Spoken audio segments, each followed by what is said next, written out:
Things are working out. Hopefully they don't stabilize here. That card would help them stabilize. uh,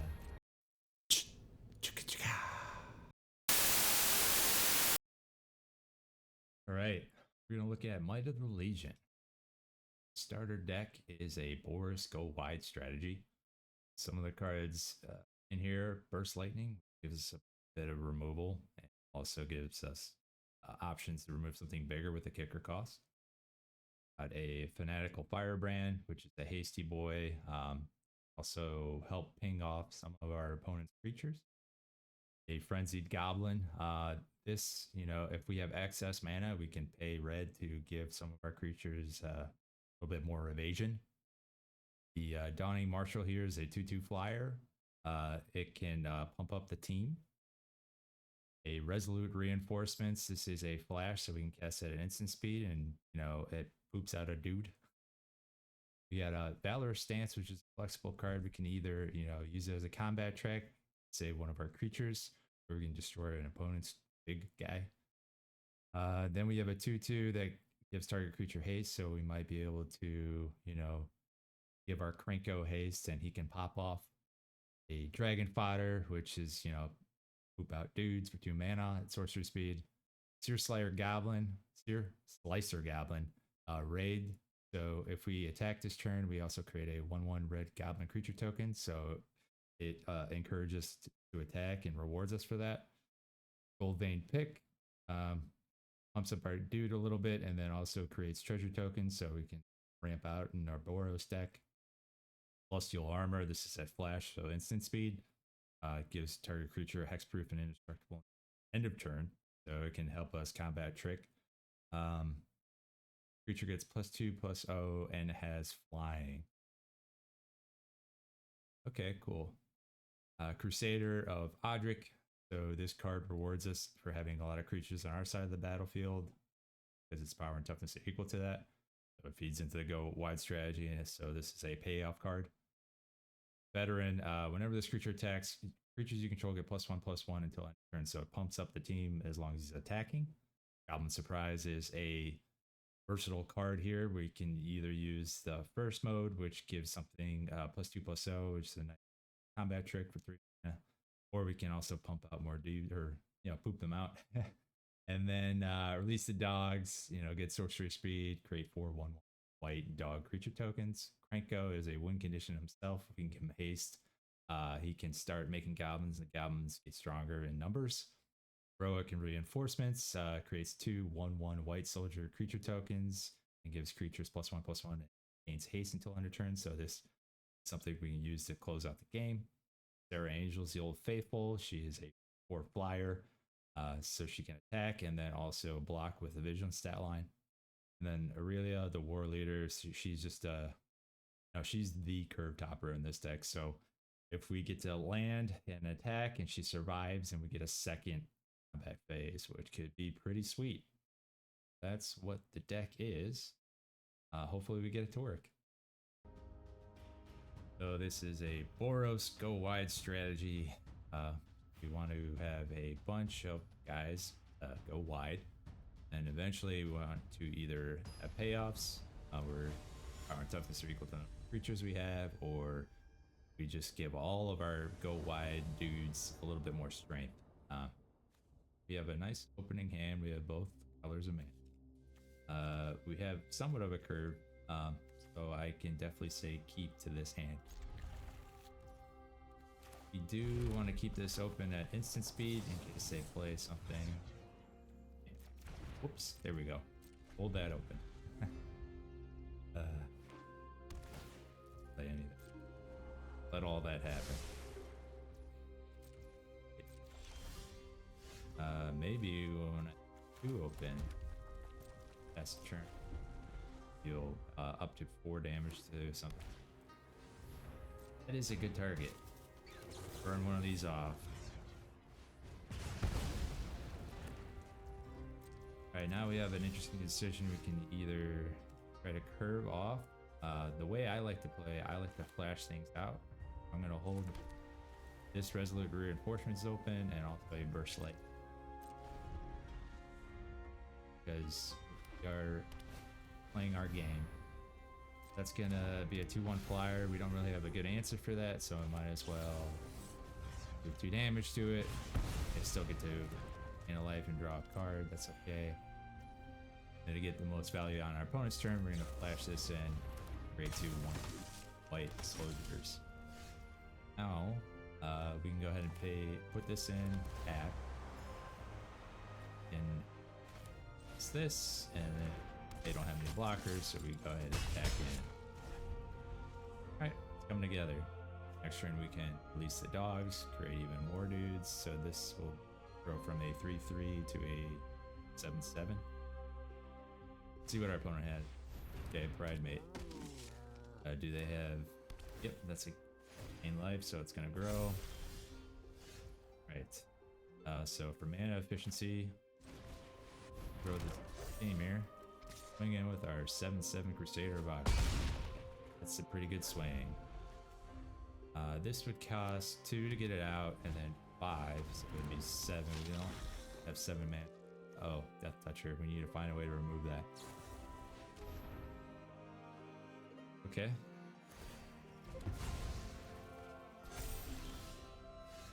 Oh, he can double spell here, which I think is what we're gonna do, and we want to do that for combat.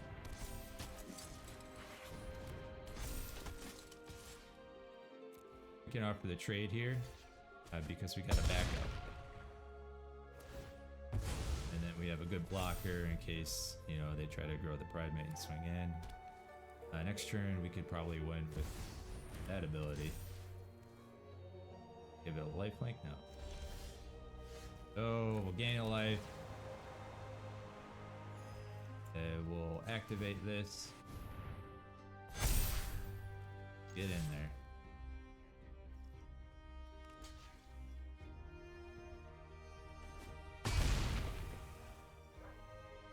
It's a first strike speed. Not quite dead, but they have 1 creature and we have 6. All right, good game. So that's a good demonstration of what the boros deck is supposed to do. We just go wide. Hopefully, you know, we sequence things correctly. You know, order matters for how we deploy our hand, and you know, avoid misplays, but they do happen. So we go first. We do have a turn 1, turn 2 replay. We have both colors of mana here, so that is a definite keep. Lead off with our Frenzied Goblin here. So we can always pay red if we do. Target creature can't block this turn. So bit of evasion, especially flood out. Okay. We'll go ahead and put out a land. We don't need to, but we'll attack. Decline. And we will play out the Dragon Fodder. Another line of play would be to put out Gold Vein Pick, but that's an equip cost for 1, so that might be a better use for our turn 3 here. Alright. This costs 2 white, so we do want to put that out. They might flash something in, because they are playing blue-black Dimir. This would give it extra proof and so let's start with that. We'll just go ahead and swing in because I suspect they might flash something in. 0.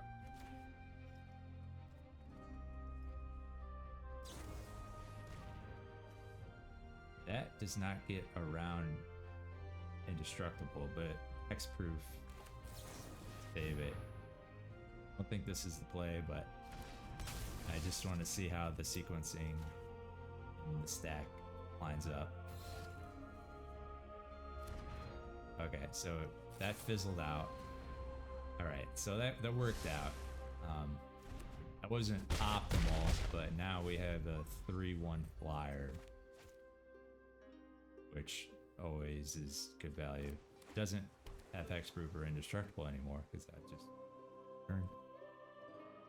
They're on the flash. Nope. Okay.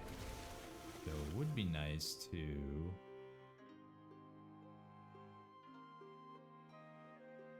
for that.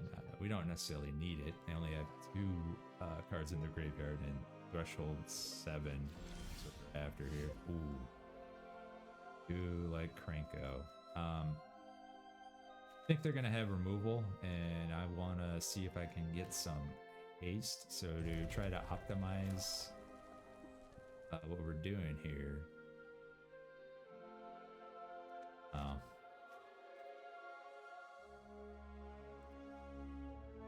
We can either slow roll it here or try to lean into Cranko.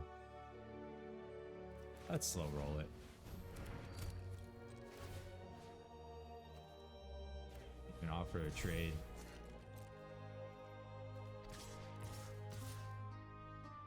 But instead we're gonna use our evasion here. In with everybody. It's pretty sweet. Alright.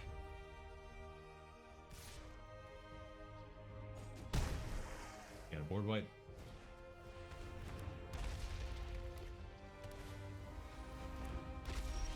Two walls. We have access to 4, 5, potentially 6 mana. I'm just gonna go ahead and equip this. Swing in. Fine. And then we have 5 mana. This can help close out the game. Let's play that out. See what our opponent does here. They choose to opt. Maybe they're digging for an answer. They keep it on top, so maybe they have a way to remove something. Alright, so good thing we did not play out our Cranko, because that would have been sad. And then we don't have a way to give anything haste, but do... Yeah, so our opponent saw the writing on the wall, so to speak. So yeah, this game was a good demonstration of why some small decisions matter. So we ended up flashing in Celestial Armor because we suspected our opponent had some form of removal or some kind of flash combat trick.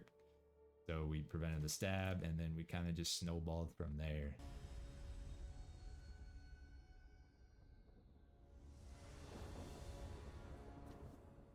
So our opening hand here, we do not have red.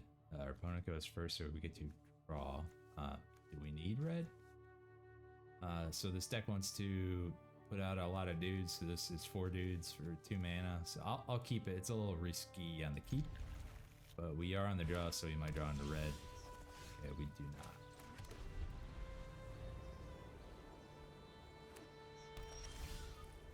Okay, that's a little too slow, so we're gonna actually cast this on our opponent's turn because it has flash. A 2/1 flyer that gains life. Card. Flash is sent. Right. Okay. We will swing in because we actually want that. We do not want to trade. We'll cast this on their turn again because it has flash.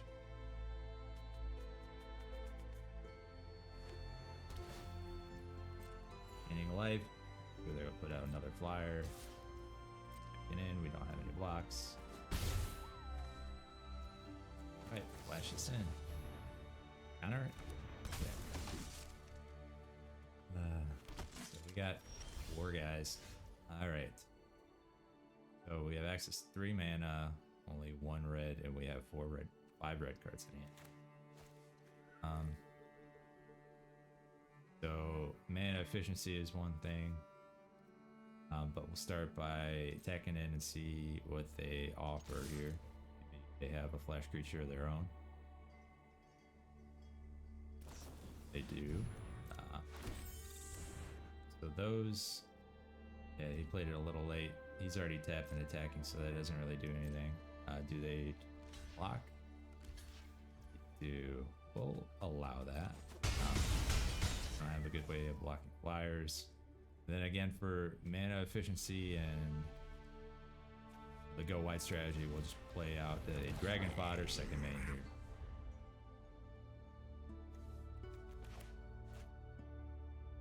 Nice to draw into a land here. Box. Sweet, that's the land we're looking for. So we'll start off by picking in. Okay, that is a great target for burst lightning, which we will cast.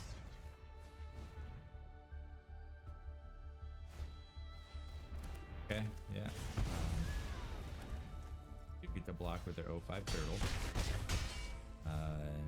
Sake of mana efficiency, we'll put out the Axe Guard Cavalry. Second main. Okay, we're doing something. We're still building a team, going wide. Strength in numbers here.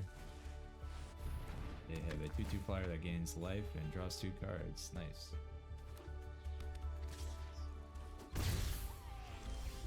All right.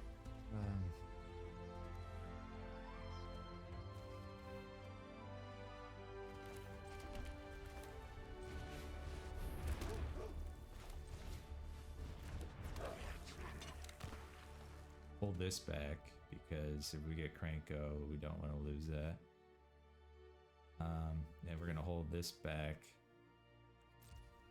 to ping if they block something. Do toughness.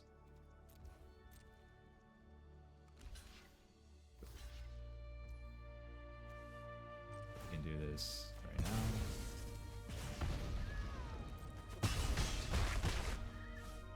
And pass the turn. Things are working out. Hopefully they don't stabilize here. That card would help them stabilize. So with that one, got ourselves a classic duel here. Give me a Cranko or a Curve Topper. Okay. Indestructible, or I think we're just gonna get rid of the Sarah Angel. A little bit.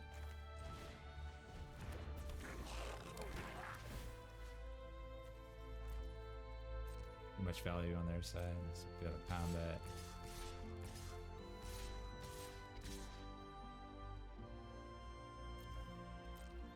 And we'll just keep chipping away, going wide. And eventually we will draw into something that will help us close out the game. Oh boy. Alright. They're playing Angels, they're playing Gold Vein picks. Oh, the Healer's Pigeon here. This Healer's Hawk is now at 2/2. Yeesh. Alright, give me a Cranko, you won't. I will do that second main phase. So, we'll go ahead and keep swinging with these tokens.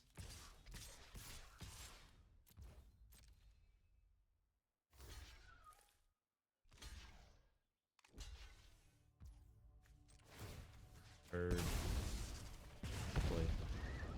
Yeah. And then we get to release the dogs. Here we go. All right. They have 3 blockers. They have make that 4. We have 10 attackers. So I think we get there. Just as is.